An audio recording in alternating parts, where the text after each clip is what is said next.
दिलवा के बतिया बताई कैसे हो।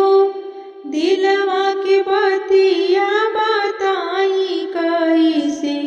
पियवा रुसल बाए ननदो मनाई कैसे। पियवा रुसल बाए ननदो मनाई कैसे। मनाई कैसे हो मनाई कैसे। मनाई कैसे हो मनाई कैसे। पियवा रुसल बाए ननदो मनाई कैसे। पियवा रुसल बाए ननदो मनाई कैसे।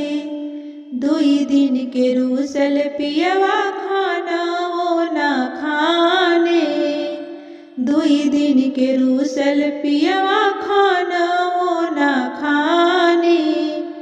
आगे पीछे रही उनके मन वो न भावे। आगे पीछे रही उनके मन वो न भावे। टूट गइल चूड़ी खाना काई कैसे। एहो टूट गइल चूड़ी खाना काई कैसे। पियवा रुसल बाए ननदो मनाई कैसे।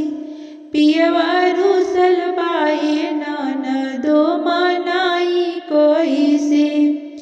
सासू मारे तानावा जेठानी मारे तानावा। सासू मारे तानावा जेठानी मारे तानावा। बाली बाऊ मारिया समझाई कैसे। एहो बाली बाऊ मरिया समझाई कैसे। पियवा रुसल बाए ननदो मनाई कैसे। पियवा रुसल बाए ननदो मनाई कैसे। मनाई कैसे हो मनाई कैसे। पियवा रुसल बाए ननदो मनाई कैसे। दिलवा के